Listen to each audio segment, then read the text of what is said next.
Most welcome listeners, आप सभी लोगों का स्वागत है आपके अपने यूट्यूब चैनल डीजे सर पर।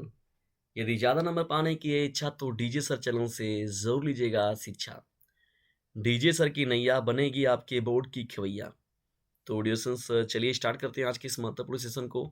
और क्लास 10th के विद्यार्थियों के लिए कंटेंट नहीं बन पा रहा है। मैं प्रयास पूरा करता हूँ कि उन लोगों के लिए भी मैं कंटेंट्स नहीं बनाऊँ, लेकिन ऑडियंस कोई बात नहीं। यहाँ पर वाणिज्य के जो विद्यार्थी परेशान हैं कि सर कंटेंट लाइए, तो उन विद्यार्थियों की जो कितने दिनों से जो इंतज़ार कर रहे थे, तो उनकी इंतज़ार की घड़ी समाप्त हुई और आज के इस महत्वपूर्ण सेशन में हम लोग डिस्कस करने वाले हैं मोस्ट इम्पोर्टेंट प्रश्नों की सीरीज के बारे में। तो वीडियो कहीं मत जाइएगा और वीडियो को बिना स्किप किए हुए पूरा आप लोग को देखना है। वाणिज्य कक्षा 10 का देखिए पहला महत्वपूर्ण प्रश्न क्या है आप लोगों के लिए, हम चिट्ठा क्यों तैयार करते हैं? पहला ही प्रश्न बहुत ही जानदार है ऑडियंस कि हम चिट्ठा क्यों तैयार करते हैं? ऑडियंस वाणिज्य के विद्यार्थियों पर इस चैनल का लिंक फटाफट शेयर कीजिए ताकि और विद्यार्थी हम लोगों के साथ जुड़े क्लास 10 के और उन लोगों के लिए बेहतर कार्य किया जा सके।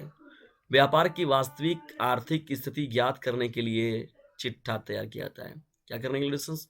व्यापार की वास्तविक आर्थिक स्थिति, हाँ, सही मायनों में लाभ वगैरह की बात हो गई, हानि वगैरह की बात हो गई, तो उसके बेस पर कदम उठाने की बात हो गई, तो इसीलिए चिट्ठा को क्या किया जाता है? तैयार किया जाता है। दूसरे महत्वपूर्ण प्रश्न में जब हम लोग बढ़ते हैं लिसनर्स, देखिए चेक की मियाद कितनी होती है? तो लिसनर्स इसका जो मियाद होता है वो कितने महीने का होता है? 3 माह का होता है। कितने माह का होता है? 3 माह का। वाणिज्य कक्षा 10 के विद्यार्थियों को हम लोग आगे लेके चलते हैं और ये यूपी बोर्ड के लिए बहुत ही महत्वपूर्ण रहेगा लिसनर्स। जितने भी प्रश्नों के सीरीज आप लोग को तैयार कराया जा रहा है और इन प्रश्नों को बिल्कुल भी छोड़िएगा नहीं, सभी प्रश्नों को देख कर जाइएगा। और भी अगर अपनी तरफ से कोई प्रश्न अगर आप लोगों ने छाटा है लिसनर्स, अगर आप लोग को लगता है कि हाँ ये प्रश्न इंपॉर्टेंट है, तो आप लोग उन प्रश्नों को तैयार रखिएगा। कमेंट बॉक्स के थ्रू या व्हाट्सएप मैसेज के थ्रू आप लोग हमें उन प्रश्नों से अवगत करा सकते हैं। मैं निश्चित तौर पर बेहतर तरीके से लेसन्स आप लोग को उस पर कंटेंट अपना प्रोवाइड अवश्य कराऊंगा। ठीक है, ये चलिए बढ़ते हैं आगे। यहाँ पर भारत में टेलीफोन सेवा का प्रारंभ कब हुआ था? भारत में टेलीफोन सेवा का प्रारंभ कब हुआ था?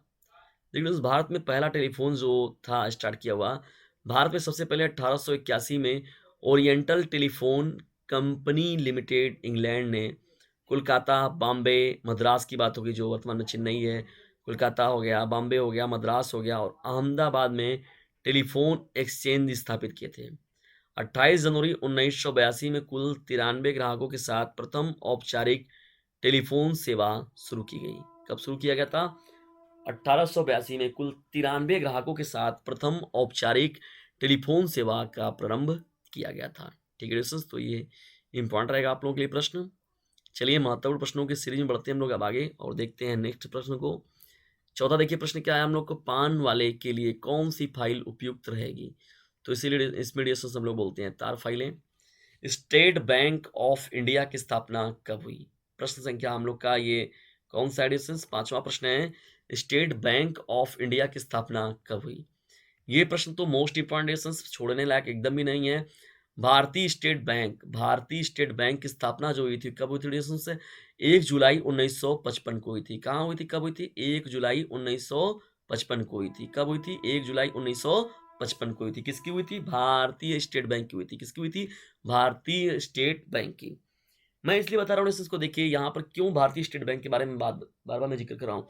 रिजर्व बैंक ऑफ इंडिया के बाद अगर दूसरा कोई बैंक पावरफुल है तो उसमें भारतीय स्टेट बैंक का नाम जो होता है वो सराहनीय दृष्टिकोण से लिया जाता है। भारतीय स्टेट बैंक का पूरा नाम क्या था? Imperial bank of India. क्या नाम था? Imperial bank of India.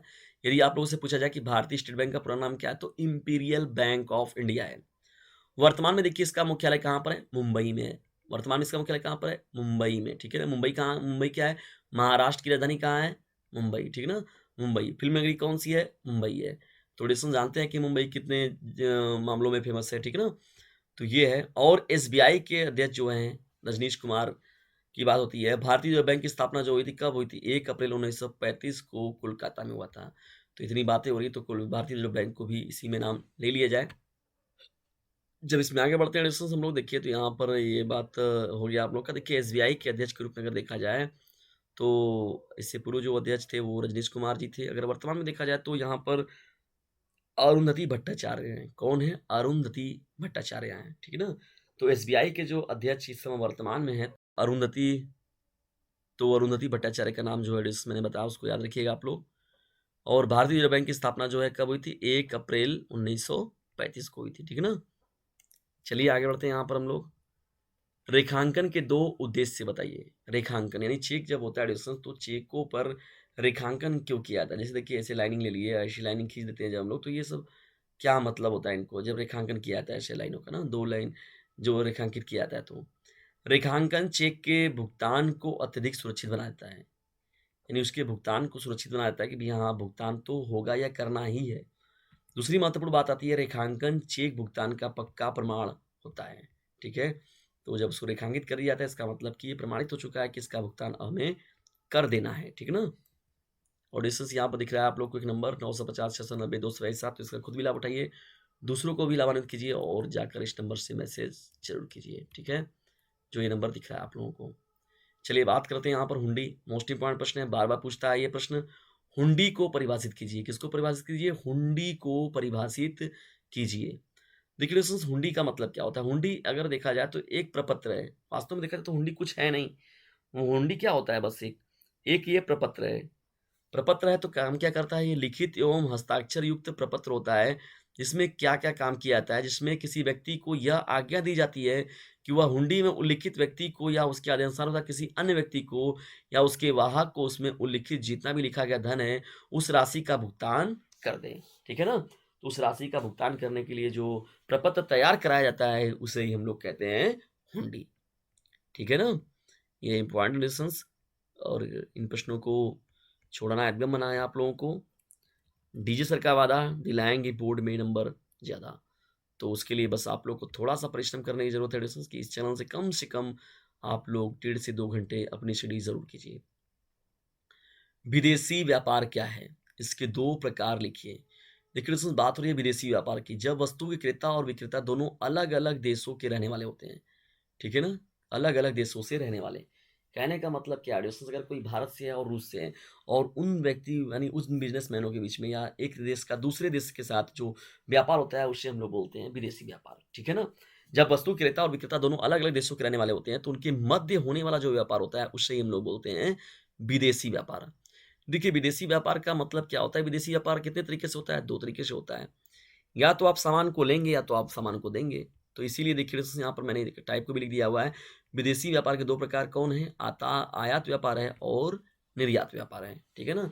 आयात व्यापार और निर्यात व्यापार। इसके बेस पर इस तरीके से हम लोग इसका डिस्कशन करते हैं। चलिए, बढ़ते हम लोग 9वें प्रश्न की ओर। देखिए 9वां हम लोग का प्रश्न क्या है डिस्टेंस? ये प्रश्न जो हम लोग का, ये भी बहुत ही मोस्ट इम्पोर्टेंट प्रश्नों में है। प्रश्न क्या है? एक व्यापारिक बैंक के 2 प्रमुख कार्य लिखिए। प्रश्न बहुत ही इंपॉर्टेंट है। एक व्यापारिक बैंक के 2 प्रमुख कार्य लिखिए। तो एक व्यापारिक बैंक जो होता है उसका प्रमुख कार्य क्या है? इसके बारे में हम लोग को बात करना। चलिए बढ़ते हैं आगे। एक व्यापारिक बैंक के 2 प्रमुख कार्य क्या हैं? इस पर जब हम लोग बढ़ते हैं तो देखिए व्यापारिक बैंक क्या करता है? अपने ग्राहकों के चेक, ब्याज आदि को कलेक्ट करने के साथ-साथ उसका भुगतान भी करता है। व्यापारिक बैंक क्या करता है? अपने ग्राहकों के चेक हो गया, ब्याज आदि को कलेक्ट करने के साथ-साथ उसका भुगतान भी करता है। व्यापारिक बैंक अपने ग्राहकों को लाकर की सुविधा प्रदान करता है। देखिए, ये भी बहुत महत्वपूर्ण कार्य है। व्यापारिक बैंक क्या करता है? अपने ग्राहकों को लाकर की व्यवस्था उपलब्ध कराता है, जिनमें ग्राहक अपनी महत्वपूर्ण दस्तावेज़ों को रखता है वहाँ पर अपने वस्तुओं को, सामानों को। व्यापारिक बैंक विदेशी मुद्रा का विनिमय कर अंतर्राष्ट्रीय व्यापार को बढ़ाने का कार्य करते हैं। यानी व्यापारिक बैंक जो होते हैं विदेशी मुद्रा का विनिमय कर अंतर्राष्ट्रीय व्यापार को बढ़ाने का कार्य करते हैं। ठीक है? तो इस तरीके से वो अपना महत्वपूर्ण कार्यों को अपने अंजाम देते हैं। व्यय कितने प्रकार का होता है? देखिए दोस्तों, व्यय जो होता है, खर्च जो होता है, तो वो कितने प्रकार का होता है? देखिए दोस्तों, व्यय जो होता है, खर्च जो होता है, वो 2 प्रकार का होता है, व्यक्तिगत व्यय और सामाजिक व्यय। ठीक है ना? तो व्यक्तिगत व्यय और सामाजिक व्यय के रूप में हम लोग इसका अध्ययन करते हैं। चलिए बढ़ते हैं हम लोग यहाँ पर आगे और देखते हैं 11वें प्रश्न को, और आज के सेशन का हम लोग का ये अंतिम प्रश्न भी रहेगा। प्रश्न क्या है?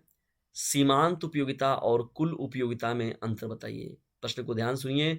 सीमांत उपयोगिता और कुल उपयोगिता में क्या अंतर है? स्पष्ट कीजिए। तो चलिए डिस्टेंस हम लोग इसको स्पष्ट करते हैं आप लोगों के लिए, ताकि आप लोग बोर्ड एग्जामिनेशन में एग्जामिनर को भी आप स्पष्ट कर सकें।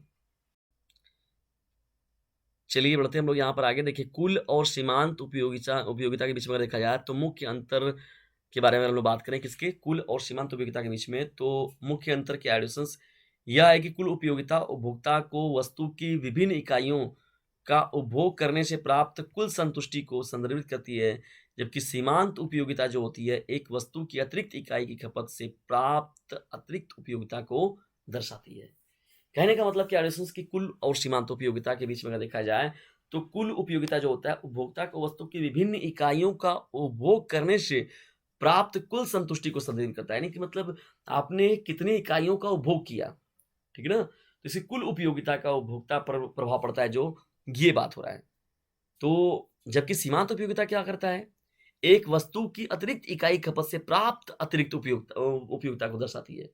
आइए अब इसको मैं समझाता हूँ आप लोग को एग्ज़ाम्पल के थ्रू। कहने का मेरे मतलब एडिशंस कि जैसे आप लोग रोटी ले लिए, ठीक है? आप लोग भूखे हुए हैं और आपको रोटी मिल गया खाने के लिए। अब आपने 1 रोटी खाया, 2 रोटी खाया, 3 रोटी खाया, 4 रोटी खाया, 5 रोटी खाया, 6 खाया, 7 खाया। अरे इतना तो आप खाएँगे नहीं। मान लीजिए हम लोग सपोज़ कर लेते हैं कि 4 रोटी मान लीजिए आपने खाया है। तो एक अब 4 रोटियों को खिलाने के खाने के बाद तो कुल सीमांत उपयोगिता यानी कि कुल उसे हम लोग कुल सीमांत उपयोगिता यानी 4 रोटियों को एक साथ देखेंगे। अब वहीं पर अगर हम लोग एक-एक रोटी का अगर अलग-अलग हिसाब निकालें, 1 रोटी खाया गया तो कितना संतुष्टि मिली उस व्यक्ति को, दूसरा खाया तो कितनी मिली, तीसरा खाया तो कितनी मिली, चौथा खाया तो कितनी मिली। तो अतिरिक्त इकाई यानी एक वस्तु की जो अतिरिक्त इकाई का खपत कर रहा है व्यक्ति, तो उसकी क्या उपयोगिता जो उस उपयोगिता का हम लोग जब देखते हैं तो उसको हम लोग सीमांत उपयोगिता में देखते हैं। यानी वस्तु की इकाई को अलग-अलग तरीके से देखना और जब एक साथ देखते हैं तो उसे हम लोग कुल उपयोगिता में देखते हैं उसको हम लोग, ठीक है डियर्स? तो ये इस तरीके से आप लोग एग्ज़ाम्पल के थ्रू मैंने बताने का प्रयास किया इसको आप लोग, निश्चित तौर पर आप लोग को समझ में आ गया होगा। तो डिस्टेंस ये रहा आज का महत्वपूर्ण वाणिज्य का क्लास 10 के विद्यार्थियों के लिए सेशन। आज का ये महत्वपूर्ण सेशन आप लोग को कैसा लगा? इसके बारे में कमेंट बॉक्स में ज़रूर बताइएगा और यदि वीडियो थोड़ा-सा भी हेल्पफुल लगा हो आप लोगों के लिए तो इसे लाइक कीजिए, शेयर कीजिए और चैनल पर नए हो तो चैनल को सब्सक्राइब करना बिल्कुल भी ना भूलिएगा। और ये जो नंबर दिख रहा है डिस्टेंस आप लोग को स्क्रीन पर, इस नंबर पर जाकर एक मैसेज ज़रूर कीजिएगा। जल्दी मिलते हैं किसी अन्य वीडियो किसी अन्य टॉपिक के साथ, तब तक के लिए टेक केयर, गुड बाय, जय हिंद, जय भारत। चलते-चलते मेरी एक बात याद रखना, इस चैनल का लिंक जो है उसे शेयर करना ना भूलना।